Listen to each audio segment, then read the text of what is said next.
10-year-old Sarah had always been a curious soul. From a young age, she loved reading books, building science projects, and exploring new information online.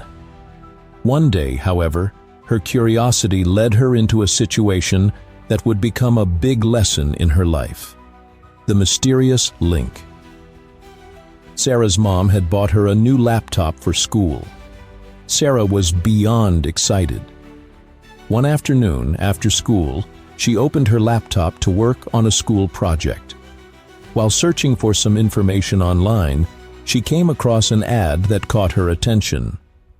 "Find out your age and see your future." At first, Sarah thought it was just a fun game. The ad was bright and colorful, with upbeat music. Sarah knew that not everything on the internet was trustworthy, but the temptation to click on it was too strong. "It can't hurt to check it out," she told herself. She clicked the ad, and a new website opened up. The site asked for her name and birth date, and Sarah filled it in, curious about what would happen next. Then the screen switched to a video. The strange video. At first, the video seemed harmless, but as it continued, Sarah started to notice strange and unsettling things. The people in the video were doing things she didn't understand, and the actions felt wrong. She could sense something was off, but she didn't know what it was. Her heart raced as she squinted at the screen. "What is this?" she whispered. But instead of stopping, she watched. The people in the video acted in ways Sarah couldn't put into words, and it made her feel uncomfortable.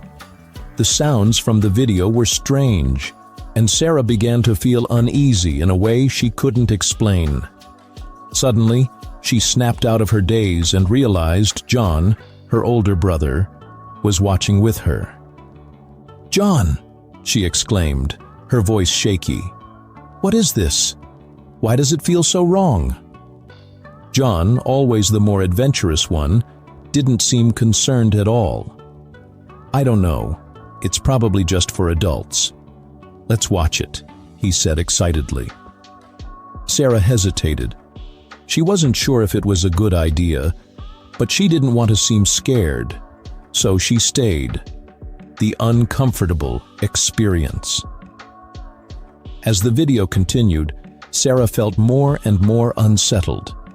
At one point, John suggested, "Let's try it, just like they did in the video." Sarah's stomach tightened. "What do you mean, try it?" she whispered, her voice barely audible. John, confident as always, responded, "It's probably something we're supposed to do. Let's see if it works like they showed us." Sarah was confused, but John's confidence made her hesitate. Maybe it wouldn't be so bad after all. They went into the bedroom and tried to mimic what they saw in the video. But the moment Sarah attempted it, she felt an intense pain. This wasn't like the games they usually played. It was uncomfortable and wrong. She immediately stopped, and tears welled up in her eyes. "John, this hurts!" she cried, her voice trembling. John blinked, unsure of what to say. "I don't know, Sarah. Maybe we weren't supposed to do it like they did in the video."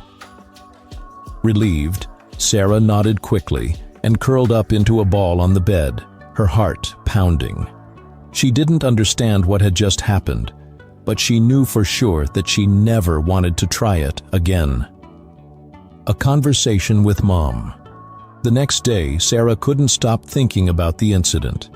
Her chest tightened with worry, and she didn't know who to talk to.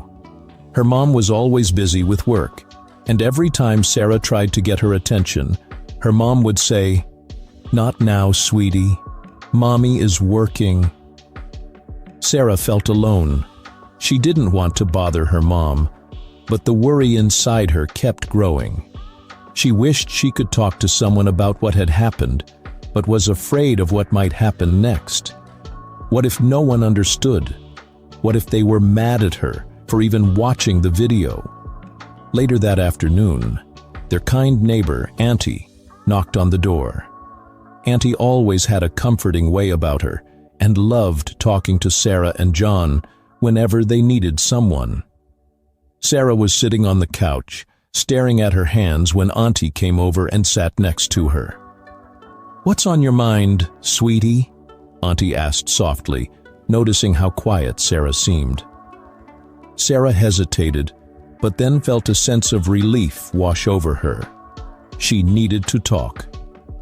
"Auntie," Sarah began, "I saw something on TV yesterday with John.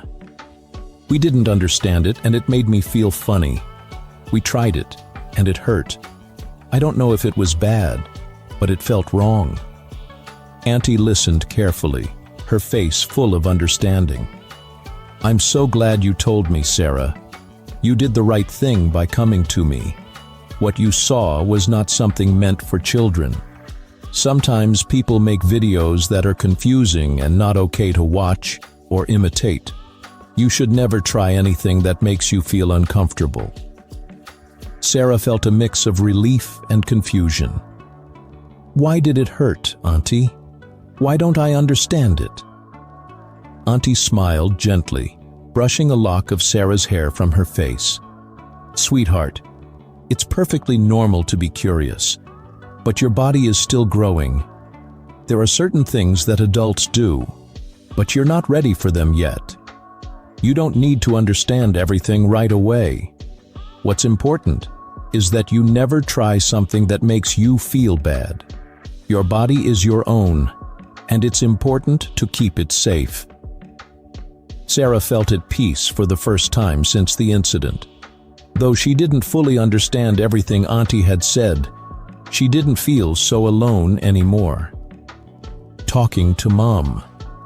That afternoon, Auntie spoke to Sarah's mom and explained what had happened. Sarah's mom listened carefully, then decided it was time to sit down with Sarah and John for a conversation. "Sarah," her mom began gently, "I'm so glad you spoke up. It's so important to talk about things that make us feel confused or uncomfortable. What you saw was something meant for adults, and I'm sorry you had to see it.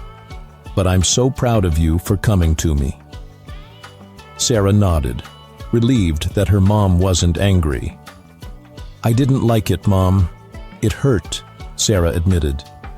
Her mom hugged her tightly. "I'm so sorry, darling. You're right. There are things that are just for grown-ups, and you're not ready for them. You should never do anything that feels wrong to you, and it's always okay to ask questions. You can come to me with anything, anytime." John, who had been quiet throughout this conversation, spoke up. "I'm really sorry, Sarah. I didn't think it would hurt you. I thought we were just playing." Sarah smiled softly. "It's okay, John. I think we both learned something. A new understanding." As time went on, Sarah's mom decided to take a break from work to focus more on educating her children about important topics, including sex education. Sarah and John learned how to safely navigate the internet and how to recognize content that wasn't appropriate for their age. Through this experience, Sarah learned that curiosity is natural, but it's important to always be careful and to never be afraid to ask questions when something feels wrong.